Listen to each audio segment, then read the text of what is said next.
Estamos ao vivo com Luiz Felipe Pondé e Priscila Chamas. Agora foi, gente? Agora foi. Agora acho que foi. A gente teve alguns probleminhas técnicos, não sei se foi a minha internet, mas a gente entrou e saiu várias vezes. Vamos ver se agora vai. A gente tá aqui no carro, tô com o Pondé. Boa tarde, Pondé. Oi, boa tarde, tudo bom? Acabou de chegar em Salvador, a gente tá aqui chegando no evento já. A ideia era fazer um caminho do aeroporto pra cá, mas a gente demorou tanto com esses problemas. Mas a gente ainda tá no caminho, ainda né? Ainda tá no caminho, tá valendo ainda. Então, assim, eu não vou dar aquele tempinho que eu sempre dou para as pessoas entrarem, porque a gente tá bem corrido. Então eu vou começar. Tá tudo ok aí, Vitor? Tudo ok. Tá rodando? Uhum. Beleza. Então, assim, vocês vão fazendo as perguntas, vai entrando, vai fazendo pergunta. Deixa eu sair daqui, porque eu não quero me ouvir. Tá. Então, Pondé, o título que eu coloquei para essa live foi justamente que a direita tá saindo do armário.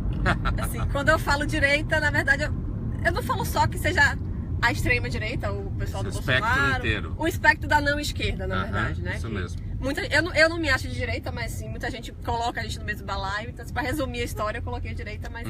Então, minha pergunta para você, o que aconteceu? Por que a direita saiu do armário? Por que a esquerda tá perdendo espaço? Onde foi que a esquerda errou? O que a direita aprendeu a fazer de um tempo para cá? O que tá acontecendo? Antes de tudo, essa chamada direita aqui, a direita até ontem era o nome que você chamava pessoas que você não gosta. Por isso que essa expressão que eu usei na coluna, sair do armário, é no sentido de alguém ter coragem de dizer, olha, eu não concordo muito com o PT, eu não concordo com a economia socialista, olha só a história, o socialismo só enterrou todo lugar onde ele se instalou e tal. Então eu acho que aconteceu, são vários fatores. Eu citaria dois só, para ficar mais rápido. O primeiro foi o fracasso catastrófico e monumental da administração do PT.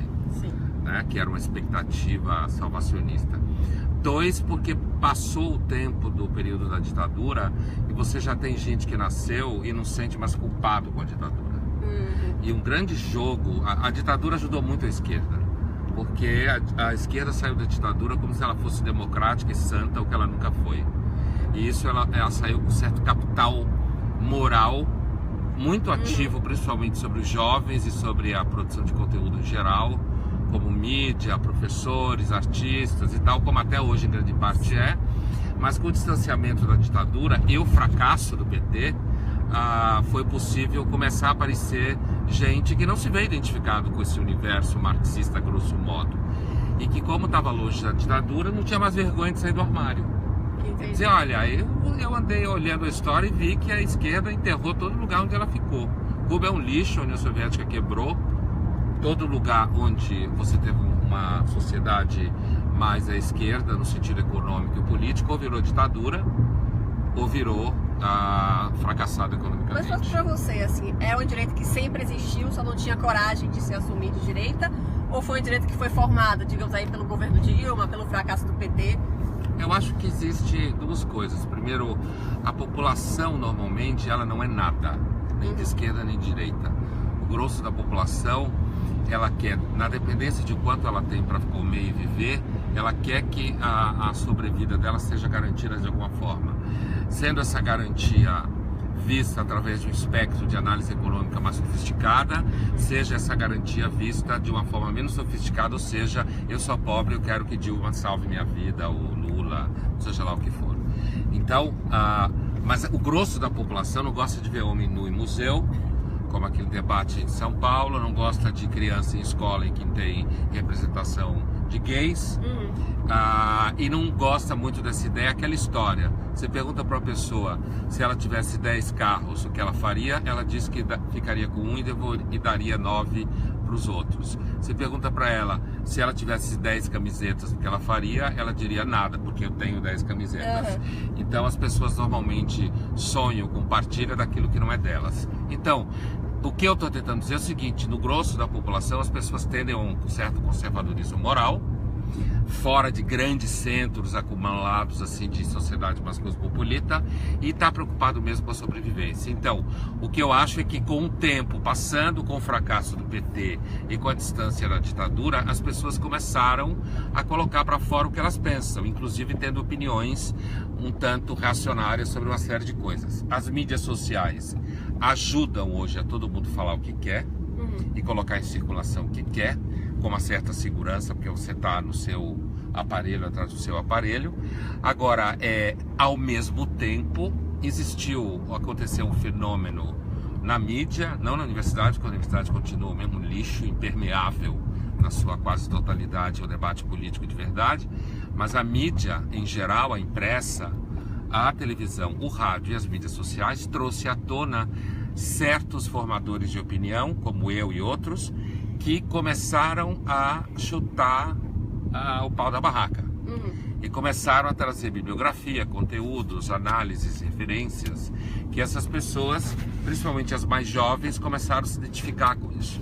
E daí, por isso, a mídia fez um papel fundamental em trazer à tona uma percepção de mundo não de esquerda. Entendi. Você falou aí de universidade, que é difícil ter um debate sério na universidade. Eu queria saber, assim, na verdade eu já ouvi, né, uns vídeos você falando sobre escola sem partido. Eu queria ouvir de novo a sua opinião sobre o projeto de combater a doutrinação através de uma lei que proíba os professores de fazer. Eu acho que o projeto Escola Sem Partido é um projeto que responde a um problema real. O problema real é a doutrinação nas escolas. E isso existe.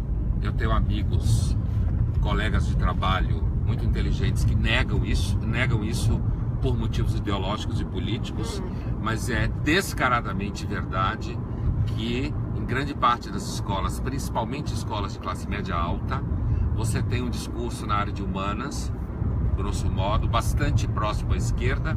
Eu cheguei na época do impeachment da Dilma a receber uma foto de uma aluna de 13 anos, que ela bateu a foto da lousa, sem a professora saber, e ela mandou para mim, mostrando que a professora tinha mandado eles fazerem um trabalho que era argumentar contra o impeachment da Dilma.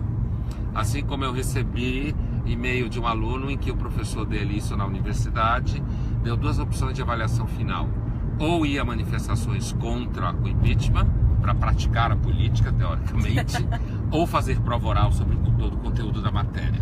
Eles indo ao comício contra a manifestação contra o impeachment, era só filmá-los lá, eles já tinham nota. Então eu acho que o problema é real. Eu acho que o problema da escola sem partido, primeiro é porque essa mania que a gente tem no Brasil aqui de resolver tudo com lei, e depois porque amanhã vai saber o que um diretor ou um pai vai entender que é pregação. Eu posso estar dando aula de darwinismo e vir um pai evangélico obcecado e achar que eu estou ensinando ateísmo para as crianças. Então a escola tem que correr o risco de ter um certo espaço em que opinião e fato se mistura. Faz parte da própria atividade de ensino. O problema, eu acho que o que tem que ser feito não é por via de lei, mas é por via de movimento da sociedade civil, pressão dos pais, certo? A própria mídia vem fazendo o seu trabalho, as mídias sociais, e com isso demover a hegemonia dos professores que pregam esquerda nas escolas. Certo. Então, portanto, escola sem Estado, sem não Estado escola seria sem melhor. partido. E assim, o que a gente já poderia começar a fazer desde já para começar a reverter essa situação, já que a lei não já está começando a fazer, né? Porque eu acho que essa lei ela teve também uma grande vantagem, a vida é bem ambivalente, as coisas, que ela teve a vantagem de aumentar ainda a luz sobre esse problema, né? Porque ela teve, às vezes as coisas funcionam assim mesmo. Apesar de eu não concordar com ela, eu acho que ela pode ser um tiro pela culatra, e a verdade é que ela deu bastante gás à moçada da esquerda. Sim. Né? Inclusive colegas meus de pensamento público que atuam na mídia adoram descer o cacete na escola sem partido. Olha aí, olha os reacionários e o quê. Eu acho que pode ser feito, é o que já está sendo feito. O Brasil, a grande novidade do debate político hoje no Brasil é a jovem direita. Essa é a grande novidade. A esquerda já existe aí de velha, inclusive nas populações mais jovens. A esquerda fisiológica já existe, a direita fisiológica já existe. Quando eu digo direita fisiológica, eu me refiro a partidos que não estão dentro do espectro da esquerda, porque direita liberal no Brasil não existe. Não existe no sentido de o único partido é o Novo, que começa a surgir. Não existe nenhuma opção político-partidária. É o Livres também, né? O Livres também apareceu no pedaço. E assim, mas não, ainda falta muito a possibilidade de institucionalização disso daí. Agora, a novidade é indiscutível. Você tem um movimento hoje de direita, liberal, que cresce e está começando a fazer política, inclusive dentro da população mais jovem. Certo. Então, estão surgindo perguntas aqui. Vitor Fagundes, ele pergunta, o que é mais grave, o esquerdismo ou o intervencionismo? O esquerdismo é intervencionismo. São sinônimos. São formas de... O esquerdismo é uma forma de intervencionismo.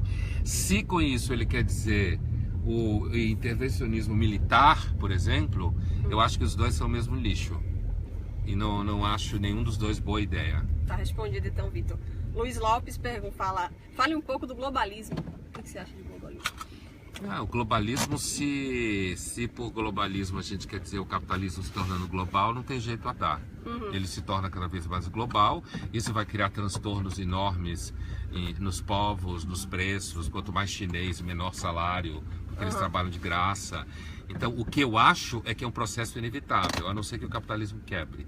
E ele vai ampliando, vai produzindo riqueza, vai fazendo o dinheiro circular, mas ao mesmo tempo ele vai desconstruindo espaços, culturas, botando grupos para se misturar, e isso cria sofrimento também. Mas o que eu acho importante nesse debate é a gente não ficar numa de achar que assim, eu sou liberal, eu prefiro a visão liberal de mundo, visão econômica, liberal e moral, mas é por isso eu acho que a posição liberal significa que o mundo vai ser feliz e maravilhoso, porque isso não existe. Entendi.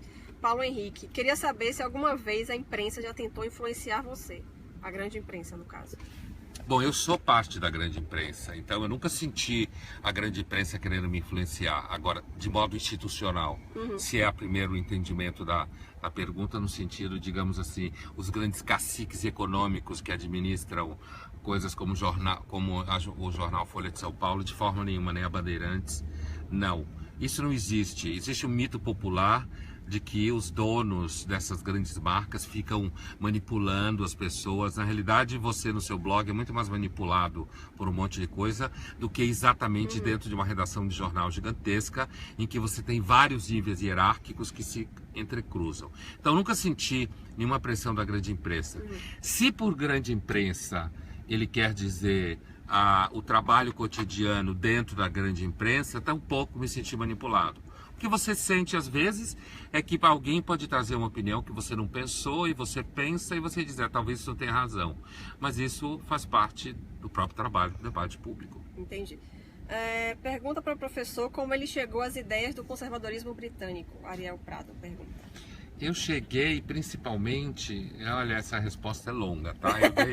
Eu dei essa resposta no meu ensaio, no livro que eu, o João Pereira Coutinho, de Lisboa, que é da Folha também, o Denis Rosenfield, do Rio Grande do Sul, demos um livro Porque Virei à Direita da Folha, já vai aí o merchandise, inclusive, certo? Porque Virei à Direita da editora 3 Estrelas. Eu dei essa resposta. Numa versão curta, assim, primeiro porque eu casei cedo, tive filhos cedo e comecei a perceber que muita gente era preguiçosa e não fazia nada e atrapalhava a vida de quem precisava resolver coisas. Eu percebi isso na faculdade de medicina, aqui na UFBA, onde eu estava estudando medicina, em Salvador. Meu primeiro filho nasceu aqui. Meu primeiro filho nasceu no Hospital Português aqui, tá? Olha, eu nasci lá. Então, o mesmo hospital ali na Barra Avenida, por ali, né?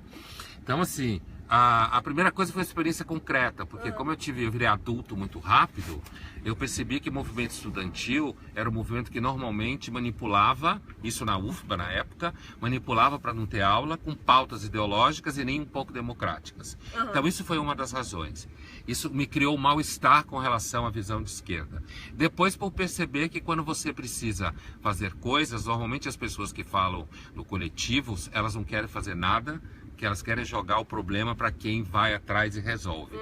Aí depois, com a minha formação em filosofia de ceticismo, estudando o ceticismo, eu acabei chegando no ceticismo que sustenta o pensamento conservador britânico, que a base é cética. E aí eu falei, não, eu prefiro esses caras em política, porque eles são céticos como eu, e eles têm dúvida com relação à bela natureza humana. Entendi. Última pergunta que já chegou aqui no local do evento. Essa pergunta é interessante. O Richard Luz, ele pergunta: Quais serão as características do próximo presidente, do presidente de 2018? Como é que você acha? Nobody knows. Nossa, eu já ouvi teorias que seriam uma pessoa de centro-direita, provavelmente. Você concorda com isso? No sentido, digamos assim, mais provável de política, o país parece estar numa situação em que, se tiver um candidato à esquerda como Lula, que é um populista de esquerda típico, né? Tipo Maduro, Chaves, se tiver um candidato populista de direita, que o exemplo mais claro é o Bolsonaro, e aparecer uma opção de centro-direita, é mais provável que essa opção de centro-direita leve, porque a população está em crise com o PT, está gostando da melhoria econômica que está acontecendo no país, ainda que pequena, graças a que a gente se livrou da Dilma, que era uma incompetente, independente de toda a roubalheira do PT. Então há uma tendência, me parece, a um monte de gente, de que se aparecer uma figura de centro-direita, porque a população tende ao centro. Né?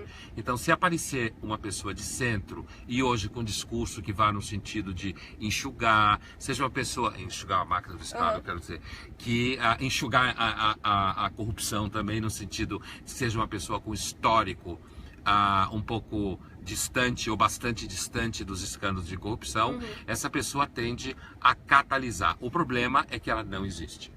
Mas você acha que os radicais não ganham eleição? Eu acho que se não tiver ninguém no centro... Mas é que estão reclamando aqui, que já existe sim, o Amoedo ele já se colocou como pré-candidato. Mas veja, o Amoedo se colocou como candidato, mas eu estou falando do ponto de vista de que olha a realidade tal como ela é. E eu não tenho dúvida que Amoedo é uma boa possibilidade. Outra coisa é se ele é capaz de levar essa eleição, certo? Se o Partido Novo, que é o partido que não faz coligação, não vai ficar numa situação sem nada a ver com o PT ideologicamente, mas que o PT tinha antes do Lulinha Paz e Amor, certo? O Bolsonaro pode virar um Bolsonaro Paz e Amor. Será? Ele já está tentando fazer, ele já está tentando fazer isso, seduzindo certos setores liberais, mas o fato de existir, por exemplo, existe o Amoedo, existe o Dória. O Dória está despencando, né? Ele conseguiu se destruir assim sem nada. Ele venceu os 100 dias de amor que tinha lá em São Paulo, como todo cara vence. O Semineto é citado como uma opção também, certo? O próprio Alckmin, como a figura com mais experiência política de todos esses, de administração política, e que tem passado razoavelmente ileso em todo o processo da Lava Jato. Tem 3 governos no estado de São Paulo e está passando razoavelmente ileso. Mas ele é meio que o picolé de chuchu, né? Por isso mesmo que ele pode ser bom. Às vezes um bom presidente é um picolé de chuchu, porque não tem nenhuma grande ideia, nenhuma grande visão de mundo, só quer administrar a máquina, certo? Então assim, mas nenhum deles ainda, apesar de existir, quando eu disse não temos essa figura, é porque nenhum deles ainda é uma figura que você olha e tem uma candidatura viabilizada. Uma coisa é eu fazer militância e dizer eu gostaria que o presidente do país fosse do partido X. Isso é militância. Outra coisa é eu olhar para a realidade e dizer quem são as figuras viáveis. Agora não existe nenhuma ainda. Entendi. Tá bom, Pondé. Muito obrigada. Vamos agora para a palestra. Vamos lá. Obrigada, gente. Foi rapidinho, Obrigado mas foi legal. Vocês. Tchau, tchau.